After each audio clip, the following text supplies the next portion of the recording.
पिछली कथा में हमने चर्चा की थी कि देवयानी के शिकायत करने पर दैत्य गुरु शुक्राचार्य के श्राप से राजा ययाति बूढ़ा हो गया। राजा ययाति ने भयभीत होकर कहा, हे दैत्य गुरु, आपकी पुत्री के साथ विषय भोग करते हुए अभी मेरी तृप्ति नहीं हुई है। इस श्राप के कारण तो आपकी पुत्री का भी अहित है। कृपया मेरा यौवन लौटा दीजिए। राजा की बात सुनकर शुक्राचार्य ने कहा, मैं तुझे तेरा यौवन नहीं लौटा सकता, किंतु यदि कोई तुझे प्रसन्नतापूर्वक अपनी यौवनावस्था दे दे तो तू उसके साथ अपनी वृद्धावस्था को बदल सकता है। नहुष का पुत्र ययाति अत्यंत प्रतापी राजा था।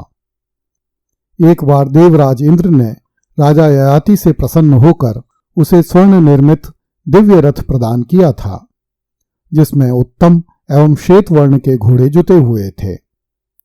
उस रथ की गति कहीं भी अवरुद्ध नहीं होती थी। कुछ पुराणों में वर्णन मिलता है कि उसी रथ के द्वारा राजा ययाति अपनी भार्याओं को ब्याह कर लाया था। उस दिव्य रथ की सहायता से राजा ययाति ने 6 रातों में ही संपूर्ण धरती, देव एवं दानवों को जीत लिया था। राजा ययाति ने समुद्र और 7 द्वीपों सहित समस्त पृथ्वी को जीतकर उसे अपने अधीन किया था, किंतु अचानक ही वृद्धावस्था आ जाने से यह समस्त ऐश्वर्य अब राजा के किसी काम का नहीं रहा था।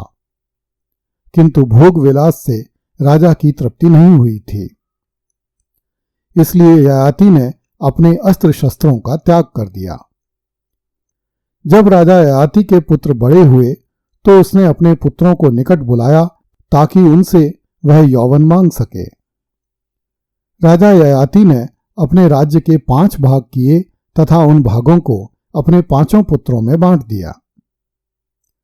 राजा ने बड़े पुत्र यदु को दक्षिण पश्चिमी क्षेत्र तथा तुर्वसु को दक्षिण पूर्वी क्षेत्र प्रदान किया। पुरु को गंगा यमुना दोआब का आधा दक्षिण प्रदेश, अनु को पुरु राज्य का उत्तरी प्रदेश और ध्रयु को पश्चिमी क्षेत्र प्रदान किया गया। इस प्रकार अपने राज्य का विभाजन करने के बाद ययाति ने सबसे पहले अपने बड़े पुत्र यदु से कहा, पुत्र, दीर्घकालीन यज्ञों के अनुष्ठान के कारण तथा दैत्य गुरु शुक्राचार्य के श्राप के कारण मेरे काम और अर्थ नष्ट हो गए हैं, किंतु मेरी इच्छाएं पूरी नहीं हुई हैं। अब मुझे तुम्हारी युवावस्था चाहिए।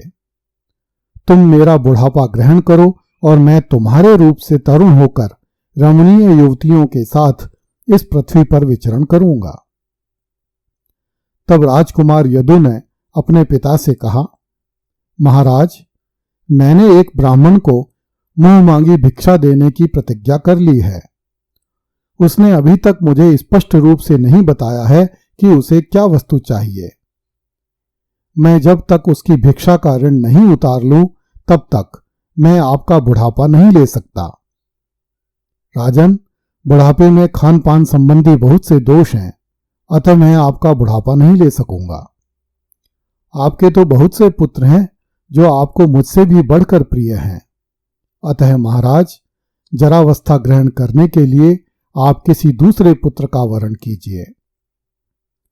यदु के ऐसा कहने पर राजा ययाति कुपित हो गया और यदु की निंदा करते हुए बोला, दुर्बुद्धे, मेरा अनादर करके तूने दूसरा कौन सा आश्रय ढूंढ लिया है? मैं तो तेरा गुरु हूं। मूढ़ नराधम, तेरी संतान सदैव राज्य से वंचित रहेगी। इसके बाद राजा ययाति ने अपने अन्य पुत्रों तुर्वसु, ध्रयु और अनु से भी यौवन मांगा, परंतु उन्होंने भी अपने पिता की बात मानने से मना कर दिया। राजा ययाति ने उन्हें भी वैसा ही श्राप दे दिया और सबसे अंत में शर्मिष्ठा के पुत्र पुरु को बुलाया और उससे कहा, तू मेरा बुढ़ापा ले ले और मुझे अपना यौवन दे दे। यह सुनकर प्रतापी पुरु ने अपना यौवन अपने पिता को दे दिया और उसका बुढ़ापा स्वयं ने ले लिया। जिससे ययाति तरुण होकर पृथ्वी पर विचरण करने लगा। एक बार राजा ययाति चैत्र रथ नामक वन में गया। वहां उसकी भेंट विश्ववाची नामक एक अप्सरा से हुई। राजा ययाति विश्ववाची के साथ रमण करने लगा। जब दोनों को रमण करते हुए 1000 वर्ष बीत गए, तब भी राजा को भोग विलास करने से तृप्ति नहीं हुई। इस पर राजा फिर से पुरु के पास आया और उससे अपना बुढ़ापा वापस ले लिया। इस अवसर पर राजा ययाति ने अपने जीवन में संचित अनुभव के आधार पर अपने पुत्र पुरु को उपदेश दिया।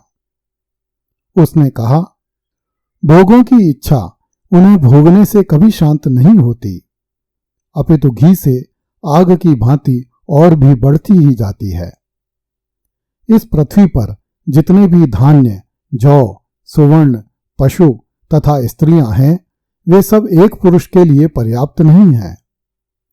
ऐसा जान लेने पर विद्वान पुरुष कभी भोग में नहीं पड़ते।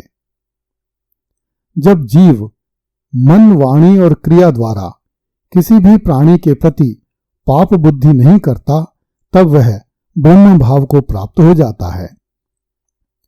जब वह दूसरे प्राणियों से नहीं डरता, तब उससे भी दूसरे प्राणी नहीं डरते, तथा ऐसी स्थिति प्राप्त करने से मनुष्य इच्छा एवं द्वेष से रहित हो जाता है। उस समय ब्रह्म भाव को प्राप्त होता है। खोटी बुद्धि वाले पुरुषों द्वारा जिसका परित्याग होना कठिन है और जो मनुष्य के बूढ़े होने पर भी स्वयं बूढ़ी नहीं होती तथा जो प्राणनाशक रोग के समान है, उस तृष्णा का त्याग करने वाले को ही सुख मिलता है। बूढ़े होने वाले मनुष्य के बाल सफेद हो जाते हैं तथा दांत गिर जाते हैं, किंतु धन और जीवन की अभिलाषा बनी रहती है।